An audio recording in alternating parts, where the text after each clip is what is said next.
I've been making YouTube videos for about 3 years now, and this is probably the most requested video ever. Today we're talking about the deadliest sniper of all time, Simo Häyhä, aka the White Death. The Finnish have a cultural concept known as sisu, and if you look at it at a glance, it can be easily confused with like tenacity or grit, but it's more than that. Sisu isn't just your ability to grit your teeth and push through adversity. Sisu is the personality trait that allows somebody to intentionally and stoically allow themselves to be immersed with adversity until they either become immune to it or become the adversity themselves. And in 1939, when a 33-year-old, 5-foot-tall Finnish farmer named Simo found himself on the battlefield defending his home, outnumbered 100 to 1, surrounded by death on all sides, rather than succumb to it, he became death itself. Nicholas, what is this? That's the new CMMG BR4. When did you get it? I've had it. Nice recovery. No, I would have remembered something like this. Okay, fine. I just got it, but I had to because it's the only one they Cerakoted to look like a Busch Light can. So you got a new toy. What do I get? I mean, what do you want? I don't know. I'll do some shopping and I'll let you know. So have fun with the ad. Mayday! Mayday! This video is brought to you by Delete Me, okay? Super simple business model. You give them money, they turn around and they make sure that online data brokers are not selling your personal information online. Okay, here's the deal. Pretty much anytime you use a free service on the internet and you click that little box that says, I agree to the terms and conditions, you've basically just agreed to allow them to harvest as much of your personal information as humanly possible. They then turn around and sell that to online data brokers, and that's how they can afford to offer you a free service. But when you have Delete Me, they go and they monitor all of these online data brokers for your personal information, and then if they find it, they submit all the opt-out forms on your behalf, so they have to take down and stop selling that information. So when you buy Delete Me, you're not actually buying anything, you're just buying your way out of all the negative consequences of all the free shit that you've already gotten. And because they continue to monitor those data brokers, you're buying yourself out of all the future negative consequences of all the free shit that you haven't even gotten yet. So if you want to give Delete Me a try, there's going to be a link and a discount code down below. Let's get back to the video. All right, Simo Häyhä, he was born on December 17th, 1905 and grew up on his family farm, which was right on the border between Finland and Russia. Now, when I say farm, people automatically think of like some dude in a baseball cap and overalls holding a pitchfork with rows and rows of corn in the background. It wasn't one of those kinds of farms. This is what you would call a forest farm, which is a lot more akin to like what we would call a homestead today. Basically, Simo grew up in a cabin in the woods and they had a really big garden and they grew enough food for themselves and then had enough extra to like take it to the farmer's market and sell for money. So Simo essentially grew up his entire life in this harsh, hilly, wooded, snow-covered, freezing environment. This is his baseline, okay? This doesn't suck to him. This is just your normal everyday stuff. Walking uphill every direction through the snow is just a good day to him. And this almost goes without saying, but I'll mention it anyways, that hunting was also a humongous part of how his family put food on the table, and Simo did that from a very young age as well, hunting in this harsh environment. Unfortunately, Simo was pretty intimately acquainted with death at a young age. He had 4 brothers and 3 sisters. One of his brothers passed away in 1918 in the Finnish Civil War, and another one of his brothers passed away after suffering from heat stroke on a construction site. Simo is a member of one of the last generations that didn't have the luxury of quitting, okay? This guy was born, and the minute that he could walk, he was helping his family in their fight for survival. There was no quitting. There was doing or there was dying. And if you're not picking up what I'm putting down, the point I need you to get from this is Simo's a small guy. He's only 5 foot tall. He's 110 pounds, but he literally doesn't know what quitting is.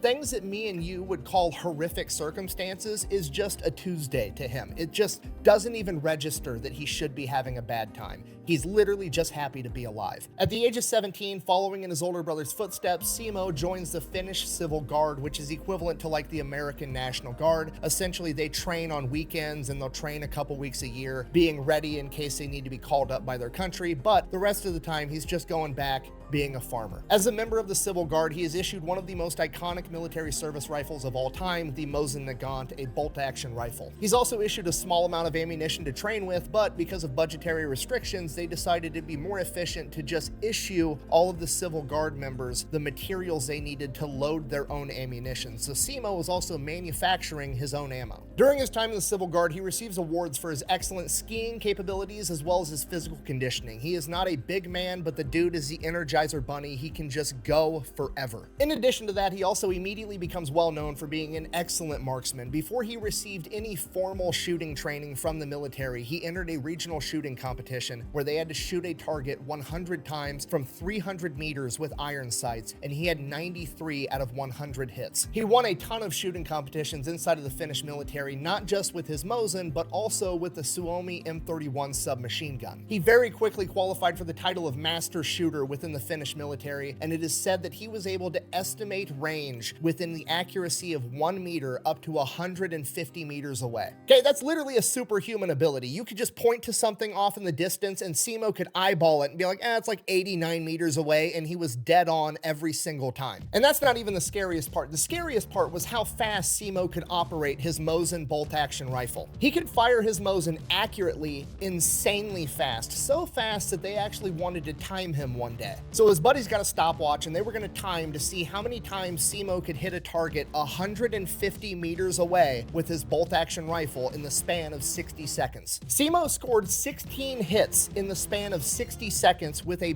bolt-action rifle.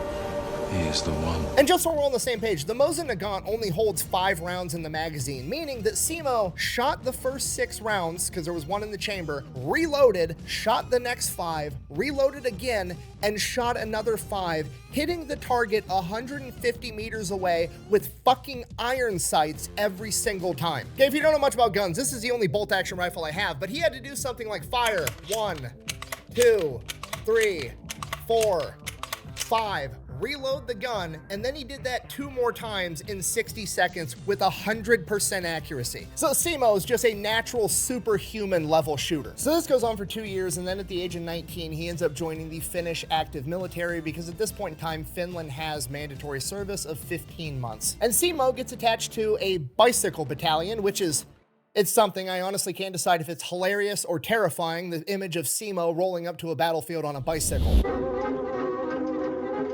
So he serves his 15 months in active duty military, nothing really going on at this point in time. Then he goes back into the Civil Guard and continues being a farmer. And that's pretty much all he's got going on for like the next decade. He's just in the Civil Guard, winning shooting competitions, going back home, taking care of his crops, and going hunting. November 26, 1939, an event known as the Shelling of Manila happens. The real quick, oversimplified version of this is essentially Russia wants to take over Finland. Finland isn't down with that, so Russia now has to come up with a reason to go to war with Finland. They can't find any legitimate reasons, so they fabricate one. Simply put, this is a false flag event. The Russian military shells near a Russian town near the border with Finland. They then turn around and say, well, actually, Finland is trying to shoot artillery at our town, so we're going to go to war with them. Finland obviously denies shelling the Russian town because, well, they didn't actually do it, and they offer over to Russia like, hey, we're willing to let a third-party independent investigator come in and determine what happened. We did not do this. Russia declines and then invades Finland 4 days later. Oh no! Oh! Russia sends in 450,000 soldiers to attack Finland. Okay, to put that into perspective, the total population, not the military, the total population of Finland at this point in time is about 4 million people. So 25% of the entire Finnish population is getting sent in with guns to attack Finland. And those 450,000 Soviets are being backed up by the Soviet population of 168 million. Seems fair. Calling this a David versus Goliath type situation is putting it mildly. On paper, Finland doesn't stand a chance. But Finland does have a couple of things going for it because in the years leading up to this, Stalin conducted the Great Purge, essentially killing off all of his high-ranking and knowledgeable military leadership because he was worried that they were going to try to overthrow him. So by and large, the Soviet military at this point in time is pretty incompetent. And the Finnish, well, they're finished. They've got that going for them. Okay, if you've read enough history, you know there's a couple of quick life hacks if you want to live a long, happy life, you know, like don't smoke, eat a good diet, never try to fight the Filipinos in the jungle, and never try to fight the Finnish people in the snow. It's just a bad time. You merely adopted the dark. I was born in it. Now, for Simo at this point in time, he had just last year in 1938 gotten formal sniper training from the Finnish military. Not that he really needed it, but he does have that title now. And when the Russians attacked, Simo was actually out in the field doing a training mission with the Civil Guard, so he didn't find out the Russians attacked until the day after when he was immediately activated and put into duty. So he gets orders, reports to the front line, and his new company commander is a man by the name of Arne Utilainen, aka the Terror of Morocco. And this man, much much like Simo, is a complete and absolute gangster, but instead of being a sniper like Simo is, he's a leader. He's leading men into battle that are going in heavily outnumbered. We're talking like 100 guys versus 5,000 men on the Kola front where they're fighting. So Utalainen's signature move, embracing Sisu and having no fear, would go out on the front lines in the middle of battle and sit in a rocking chair with gunfire and explosions going off, giving orders to his men to show them that they didn't have anything to fear. And Simo is now taking orders from this guy. Okay, shit's about to get real. So Simo shows up, they start digging trenches, laying out barbed wire, setting the front line. They end up fighting their asses off for 2 days straight. After that, they actually end up receiving orders to fall back a little bit, which they do. That becomes like Utalainen's thing. Like, we're not retreating unless we receive orders. We are going to stand here and fight till the bitter end unless ordered to do otherwise by our superiors. So they fall back, and Utalainen knows that Simo is like from this area. Like, his farm is right down the road. He knows the area, he knows the terrain. So he grabs Simo and he's like, hey, I need you to sneak behind enemy lines and start cutting all the telephone wires. To which Simo replies, and I quote, I'll try my best. And Simo's best is absolutely enough. He sneaks behind enemy lines, he's cutting all the telephone wires, just wreaking havoc behind enemy lines. Ends up making it back completely unscathed, at which point Utalainen is like, okay, this dude's super sneaky, he knows the terrain, I'm just gonna make him like my go-to sniper for all my shit. Shortly after this, on the Kola front where Utalainen is in charge, there is a Soviet sniper that keeps taking out platoon leaders, okay? They're specifically targeting his officers, his best guys. Utalainen cannot have this happen. He turns to Simo, basically says, go get him. So that next morning before the sun comes up, Simo goes, has a big breakfast, and then takes off. He goes to the general area where this sniper's been operating, and he inserts himself in, and he builds a little snow berm, and he packs the snow down really tight, and then he pours water all over it so that it freezes into this ice wall, and this becomes one of his signature tactics. And this is brilliant because Simo is planning ahead for failure. He is planning on missing his first shot. He never does, but it never hurts to be ready for the worst possible outcome. You see, because Simo already knows growing up in this environment and hunting his whole life that the first time you fire that bullet, snow is gonna kick up all around you into a giant cloud, and if the other enemy sniper doesn't know where you are, they're gonna know now. So Simo, thinking 10 steps ahead, goes and eliminates the snow factor. He turns all the snow around him into ice so that there's nothing to kick up at all. And then he just lays there still all day long, not moving. He's constantly putting ice and snow into his mouth so that his breath doesn't create fog, so that there's no way of possibly seeing this guy. And he waits and he waits all day long, and soon enough the sun starts going down. And as the sun is going down behind Simo, he ends up catching a glint off the enemy sniper's scope, but he's not in a hurry, so he waits. So now he knows where the enemy sniper is, but he's patient and he just keeps waiting and he keeps waiting, and the sun keeps going further and further down, and it's getting darker and darker, and soon we're at the point where there's going to be nothing but starlight in 15 minutes. And at that point, the Soviet sniper just stands the fuck up out of nowhere, like it was the bell just rang and it's lunchtime at the factory. He just gets up because his shift is over and he starts walking back to camp, and Simo drops him one shot straight to the head. What an idiot! So Simo reports back to Utalainen, hey, solved the problem, no issue. It's been like 18 hours and Simo's already got this guy down, and this guy's been wreaking havoc on his men for like a week and a half. So Simo is obviously super legit, at which point Utalainen basically just lets him off the leash. Like, hey, whatever you're doing, just fucking keep doing it. Go win. And this is what Simo does every single day. He goes out, he builds his ice berm into a couple of different locations that he has already set up, and he is just picking off Russians left and right. And unlike other snipers at the time that were trying to prioritize high-value targets like officers, Simo absolutely was not, which makes sense because his family farm is right down the road. Like, his family, his friends, where he grew up is literally under attack right now. If you were wearing a Russian uniform and he saw you, you were a dead man. Simo got asked about this later in life, and he replied, and I quote, I shot when I saw the enemy. I didn't care if they were a leader. Simo is literally treating the front line like it is a shooting gallery at the state fair. There are multiple days where he is logging between 10 and 20 confirmed kills. So at this point, Simo starts to get a ton of notoriety within the Finnish military, and it gets to the point where whenever there's a problem, it doesn't matter if it's a forward observer that's shooting accurate artillery, it doesn't matter if it's an enemy sniper, anywhere on the front line, they would send for Simo and they would pick him up, escort him to that part of the front line, and he would go handle the problem. And the best part about about this is you got to remember, this is Finland in December in 1935. So when they send for Simo, they're sending a reindeer-guided fucking sleigh to pick him up and escort him to wherever there's a problem, and he's gonna go out and solve it. He's like the shitty inverse of Santa Claus, except instead of leaving a lump of coal in your stocking, he's gonna put a piece of lead in your fucking forehead. No witnesses?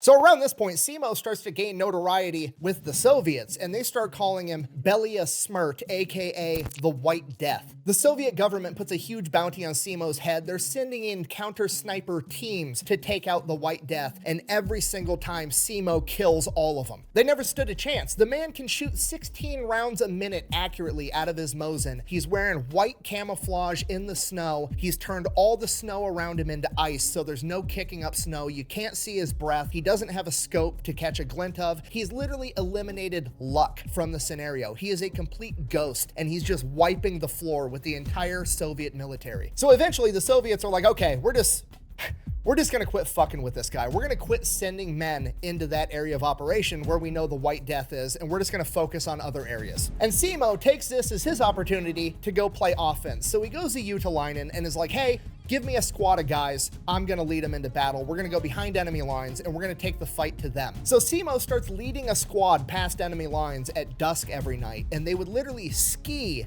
miles and miles behind enemy lines where the Soviets think they're safe. And back there, they just have these massive bonfires that they're all sitting around eating dinner, drinking, smoking, having a good time at the end of the day. And Simo and his men would ski to within like 100 meters of them, dismount, and low crawl till they were right up on top of them. And then Simo and his men would pop up with submachine guns, mow down all the Russians, and then steal all their equipment, all their guns, all their ammo, all their food, and fucking bounce back to the front line. Okay, it's literally guerrilla warfare on ice. It's absolutely terrifying. And you gotta realize, this is all within the span of like a month. By December 25th, 1935, Simo already had over 100 confirmed kills, and his record was 25 men in a single day. So the Soviets double, they triple their efforts trying to take out the White Death. They start sending in counter sniper teams with forward observers with them, and then as soon as Simo shoots one of them, they start just calling in artillery in the general area that Simo's in, but they never ever hit him. Whether it's luck or divine intervention or just fate,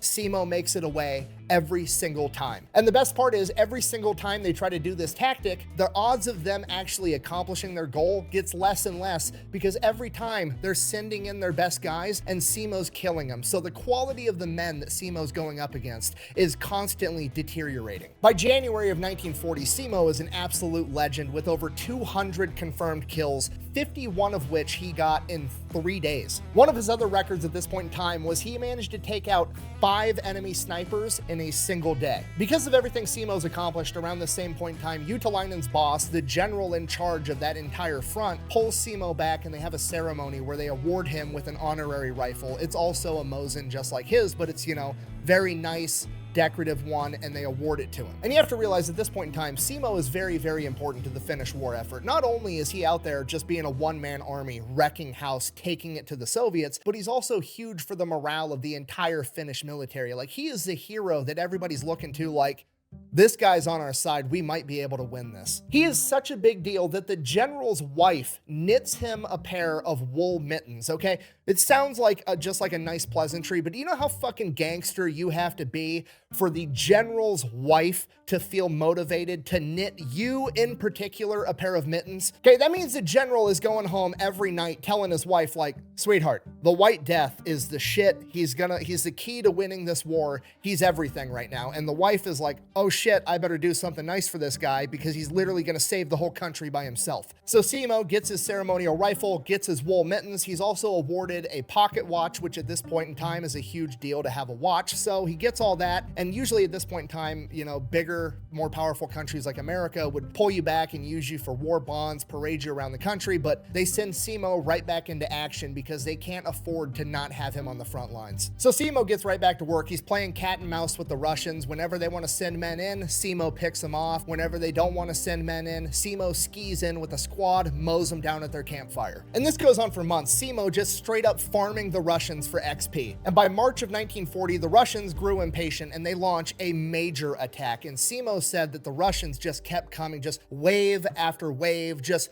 meat wall tactics of I'm gonna march my men into your gunfire until you run out of bullets and hopefully I've got more men. And during this time, Simo's not up hiding at his ice wall with his Mosin. There's too many Russians for that. He's on the front line leading a squad of infantry with his submachine gun, absolutely taking the fight to the Russians. Simo had actually said that he had heard rumors that the Soviets were using the machine guns on their tanks to basically force the men to march into gunfire, and if they wouldn't go, they would mow them down with the tank. And after seeing how many men were just coming straight at their lines, getting mowed down, Simo believed it. During this time, Simo set his all-time record for killing 40 men in a single day. Simo continues to lead his squad into battle until on March 6th at 2 p.m. when he feels what he describes as a suppressed bang inside of his mouth. He then said that he immediately felt his mouth was full of bone fragments and blood before losing consciousness. Simo doesn't know this yet, but he has just been shot in the face with an exploding bullet, which has actually been a war crime since the 1800s, but you know, hey, so is launching a false flag event to invade Finland to begin with, so why stop at one? Simo is then scooped off the front lines and taken back to an aid station where he is triaged. Triage is the act of medics basically sorting out all of their patients to, you know, the people that need to make it to the hospital right now on the next truck to have a chance at surviving, the people that can, you know, lay here for a couple of hours and they'll probably be fine, walking wounded, and the final category, expectant, which basically means they're dead or they're going to die before they make it to the hospital, and we're not going to waste the space on the next truck. He is literally thrown into a pile of other dead Finnish soldiers. We don't know how much time passes, but eventually somebody ends up seeing Simo's foot moving in this, what is now a mass grave. They then end up getting Simo out, they get him to the hospital, and he is in a coma for the next 7 days. He then wakes up in the hospital on March 13th, 1940, the very same day the Soviets sign a peace treaty with Finland, effectively ending the Winter War. Coincidence? I think not. You're supposed to be dead! Okay, now obviously I'm being facetious, but for real, there's a greater than a 0% chance that the Russian military got a memo like, hey, we thought we killed the White Death, we were wrong, he just woke up, and the Soviet Union is like, fuck this, I'm out. The Finns have the Terminator on their team. There's no other explanation. The dude has to be hacking, okay? He's got over 500 confirmed kills at this point by running around in the hills, no-scoping people, and then we shoot him in the face and he still doesn't die. Not only that, it was an exploding bullet, literally a war crime because it's so deadly, and the dude just takes a 7-day nap about it and now he's going back into combat. No, we're done. Sign the armistice. Winter War's over. We've had enough. Now, the war ending is actually great news for Simo because now the hospitals aren't constantly under the threat of getting overrun by Soviets or getting hit with artillery, so they're going to actually be able to get him the surgeries and care that he needs to make the best recovery humanly possible. He spends the next 14 months in the hospital where he undergoes 26 reconstructive surgeries on his face and jaw. After those surgeries, Simo makes a pretty good recovery. He gets released from the hospital, he is released from his military duties, and unfortunately, part of the armistice between the USSR and Finland is that some of the lands that Finland had got relinquished over to the USSR, including Simo's farm. So the Finnish government actually gives Simo a new farm with a house roughly the same size, same type terrain, as close as he could get back to his old home. And from there, he just goes back to doing what he was doing before. He's farming, he's hunting, he's walking around in the woods by himself. He just goes back to doing his thing. For his service, he was awarded the 1st and 2nd class Medals of Liberty, the 3rd and 4th class Crosses of Liberty, and in 1941, he was nominated for the Mannerheim Cross, which is the Finnish equivalent of the American Medal of Honor. But unfortunately, that medal didn't actually get conceived until 1941,